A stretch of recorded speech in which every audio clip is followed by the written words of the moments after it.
एक छोटी सी स्टोरी सुनाने जा रही हूँ, दिल को छू लेने वाली। तो पसंद आए तो लाइक और शेयर जरूर कर देना। दो भाई थे और बचपन में उनके माता पिता गुजर जाते हैं। तो बड़ा भाई छोटे भाई को पालने में, बड़ा करने में, पढ़ाने में, लिखाने में अपनी जी तोड़ मेहनत करता है। एक दिन बड़े भाई की शादी हो जाती है।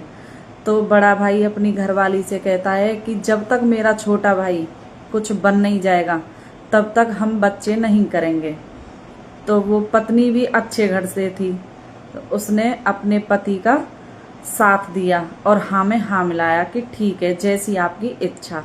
और वो भी अपने पति के कंधे से कंधे मिलाकर काम करने लग गई, मेहनत करने लग गई। और उसने मन ही मन अपने देवर को कब अपने बेटे के रूप में स्वीकार कर लिया पता भी नहीं चला। दिन रात मेहनत करती, खेतों में काम करती पति के साथ, और सारे पैसे अपने देवर को दे देती पढ़ाई के लिए।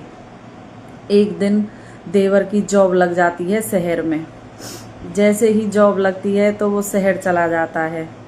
कुछ दिन सब कुछ ठीक चलता है, लेकिन वो शहर की चकाचौंध में दोस्तों के साथ गलत संगति में पड़ के अपने भाई और भाभी के पास आता है।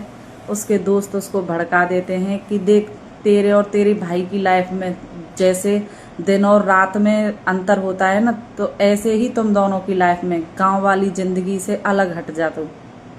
अब वो क्या है, दोस्तों के बहकावे में आ जाता है और अपने भाई भाभी के पास आता है और बोलता है कि भैया, मुझे आपसे अलग होना है।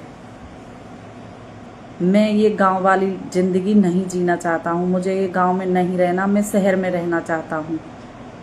उसकी भाभी के आंखों से आंसू बह रहे थे।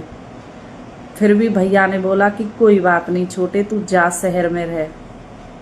वो शहर में चला गया उनको छोड़कर। कर्जदार थे जो कर्ज लिया था उसकी पढ़ाई के लिए। कर्जदार उनको दिन और रात परेशान करने लग गए, घर पे कर्ज वाले आने लग गए। तो उसकी भाभी ने अपना मंगलसूत्र उतार कर अपने पति को दे दिया कि ये लो, आप ये मंगलसूत्र बेचकर ये कर्जदारों का कर्ज चुका दो, और आपकी इज्जत से बढ़कर मेरे लिए कुछ भी नहीं है। जब हमारे पास पैसे होंगे तो ये मंगलसूत्र और बन जाएगा। अब एक दिन छोटे की तबीयत हो जाती है खराब। उसके दोस्त उसको हॉस्पिटल में एडमिट कर देते हैं। अब दोस्तों ने उसके सारे रिश्तेदारों के पास फ़ोन किया, लेकिन किसी ने भी फ़ोन नहीं उठाया। लेकिन दोस्तों ने उसके भाई के पास फ़ोन नहीं किया, क्योंकि दोस्तों को पता था कि हमने ही इनका रिश्ता तोड़वाया है और हमने ही इसको भाई के खिलाफ भड़काया है। अब उसकी छोटे की दोनों किडनियां फेल हो गई थीं और बेहोशी की हालत में हॉस्पिटल में एडमिट था, और डॉक्टर ने मना कर दिया था कि बचने का कोई चांस नहीं है अगर किडनी नहीं मिली तो। जैसे ही डॉक्टर उसके भाई के पास फ़ोन करते हैं तो उसका भाई नंगे पैर दौड़ते हुए हॉस्पिटल पहुंचता है और अपनी एक किडनी दे देता है। और जैसे ही उसका भाई ठीक होता है तो वो बड़ा भाई वहाँ से निकल आता है और डॉक्टर को बोल के आता है कि डॉक्टर साहब, आपसे मैं हाथ जोड़कर विनती करता हूँ कि मेरे भाई को ये मत बताना कि ये किडनी मैंने दी है। डॉक्टर साहब चुप हो जाते हैं और बड़ा भाई वहाँ से निकल जाता है। जैसे ही छोटे भाई को होश आता है तो वह पूछता है दोस्तों से कि मुझे किडनी किसने दी, मैं ठीक हो गया।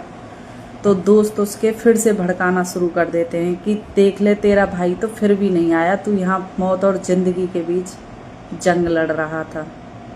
जैसे ही दोस्त उसको भड़काना शुरू कर देते हैं तो डॉक्टर से रुका नहीं जाता है। फिर डॉक्टर बोलता है कि तुम्हें जो आज ये जीवन दान मिला है, ये तुम्हारे भाई की वजह से ही मिला है। तुम्हारे भाई ने अपनी किडनी दी है।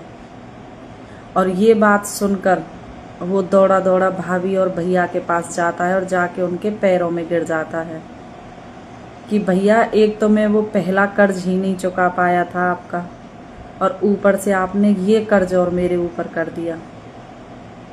भाई रोता है और उसको गले से लगा लेता है और बोलता है कि छोटे, मैंने तुझे पहले भी बेटा माना था और आज भी बेटा मान रहा हूँ, कोई बात नहीं, गलती हो जाती है। तो इस कहानी का मतलब ये है कि अपने अपने ही होते हैं।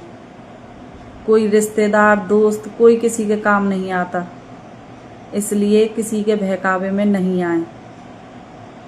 और स्टोरी अच्छी लगी हो तो प्लीज़ लाइक कमेंट शेयर ज़रूर कर देना।